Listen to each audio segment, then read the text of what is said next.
Bodi ya Ithibati ya Waandishi wa Habari katika kipindi cha Julai 2025 hadi 2026 imepokea maombi na kusajili waandishi wa habari 4139 kupitia mfumo wa Tai Habari, ambapo waandishi wa habari 3357 wenye vigezo vinavyoainishwa kwa mujibu wa sheria wamepatiwa ithibati.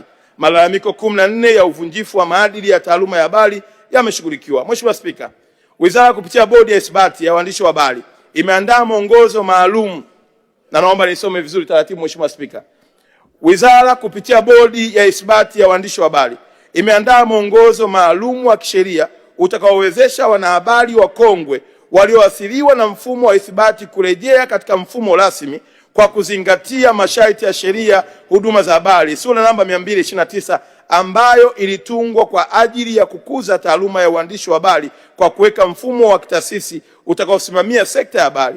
Mwongozo huu unaweka utaratibu wa kisheria wa kutambua na kuthibitisha umahiri wao kupitia tathmini maalum ya uzoefu, weledi na maadili ya taaluma na kuwawezesha kupata ithibati kwa mujibu wa sheria. Bodi ya Ithibati ya Waandishi wa Habari katika kipindi cha Julai 2025 hadi 2026 imepokea maombi na kusajili waandishi wa habari 4139 kupitia mfumo wa Tai Habari, ambapo waandishi wa habari 3357 wenye vigezo vinavyoainishwa kwa mujibu wa sheria wamepatiwa ithibati.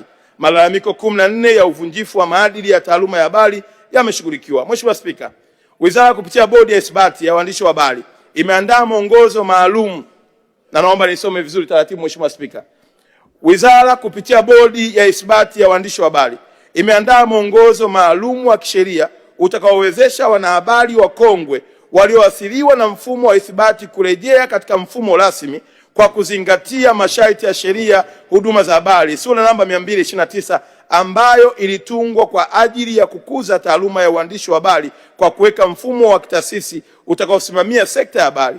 Mwongozo huu unaweka utaratibu wa kisheria wa kutambua na kuthibitisha umahiri wao kupitia tathmini maalum ya uzoefu, weledi na maadili ya taaluma na kuwawezesha kupata ithibati kwa mujibu wa sheria.